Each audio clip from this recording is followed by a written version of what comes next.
नमस्कार, मैं हूं प्रज्ञा मिश्रा और आप देख रहे हैं उल्टा चश्मा यूसी।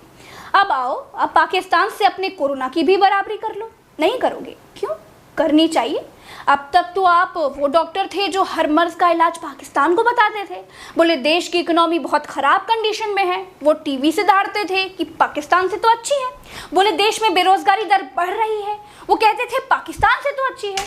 बोले ट्रोलिंग और लिंचिंग बढ़ गई है। उन्होंने कहा तो पाकिस्तान चले जाओ। बरगलाने और बहकाने वाले हद से गुजर गए थे।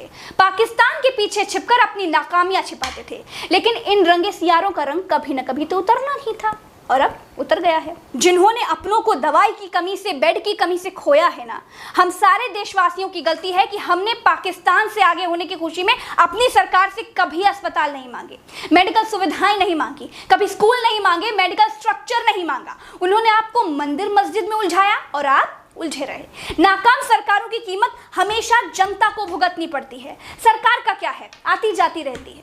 आपने हिंदू मुसलमान वाली डिबेटें बड़े चाव से सुनी हैं, इसीलिए आपको सुनाई गई हैं। अरे आप बंद करते हिंदू मुसलमान करने वाले चैनल और मांगते स्वास्थ्य सुविधाओं पर डिबेट, लेकिन ना हमने ऐसी कभी मांग की और ना उन्होंने दी। अरे जब डिमांड ही नहीं थी तो सप्लाई कहाँ से होती? देश में डिमांड नफरत की थी, उसकी आपूर्ति में पार्टियों की तरफ से कोई कमी रही हो तो बताइएगा। क्या ये अब भी शर्म की बात नहीं है कि दिल्ली राज्य को ऑक्सीजन देने की लड़ाई पिछले 15 दिन से कोर्ट में लड़ी जा रही है? हमें शर्म नहीं आनी चाहिए कि अपने ही लोगों को ऑक्सीजन देने के लिए हमारी ही दो सरकारें आपस में लड़ी जा रही हैं और लोग अस्पतालों में तड़प तड़प कर मर रहे हैं। मोदी सरकार और केजरीवाल सरकार आपस में कोर्ट में लड़े जा रहे हैं। इनको आपकी जान की कितनी फिक्र है, गूगल करके देखिएगा। जब आपकी दोनों सरकारों को आपकी फिक्र ही नहीं है तो मैं क्यों बीच में पड़ूं? जब अपना नंबर आएगा तब देखा जाएगा। हाँ, तो मैं ये कह रही थी कि पाकिस्तान से हर चीज की बराबरी आप करते थे, तो कोरोना के मामले में भी बराबरी करनी चाहिए थी। इमरान खान फेल हैं या पास हैं, आपको दिखाना चाहिए था। लेकिन हिंदुस्तान की मीडिया ने पाकिस्तान की खबरें दिखाना ही बंद कर दिया है।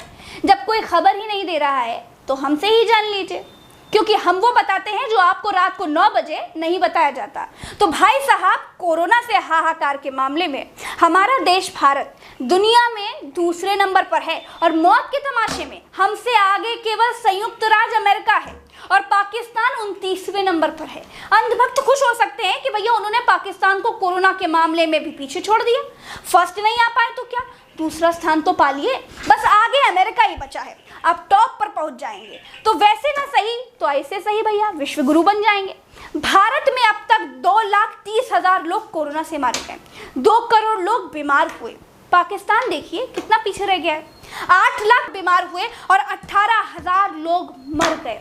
अब पाकिस्तान को देखकर जीने वाले कहेंगे कि भैया उनकी जनसंख्या देखो और अपनी जनसंख्या देखो। बात आगे बढ़ेगी तो इंफ्रास्ट्रक्चर तक जाएगी, इकोनॉमी तक जाएगी और विश्व गुरु बनने तक चली जाएगी। 56 इंच की छाती के अहंकार तक भी पहुंच जाएगी। इसीलिए इस बहस का कोई फायदा नहीं है। मेरे ये सब बताने का एक ही मतलब है कि अपने से कमजोर मुल्क का उदाहरण देकर अपनी कमियां मत छिपाइए, अपनी जिम्मेदारियों से मत भागिए। हम भारतवासी आस्थावान हैं, अंधभक्त नहीं। अगर हम सफलता को शाबाशी देते हैं तो नाकाम सरकारों को सबक भी सिखाइए। सच्चे नागरिक बनिए, सरकार कोई भी हो सवाल करिए, शुतुरमुर्ग मत बनिए। यकीन मानिए, अगर आपने अस्पताल मांगे होते तो आज हमारी ये हालत नहीं होती। चलते हैं, राम राम, दुआ सलाम, जय हिंद। सच को सामर्थ्य दीजिए। ट्विटर पर @प्रज्ञा लाइव नाम से मुझे खोजिए और मेरे साथ जुड़िए, संवाद कीजिए। जय हिंद।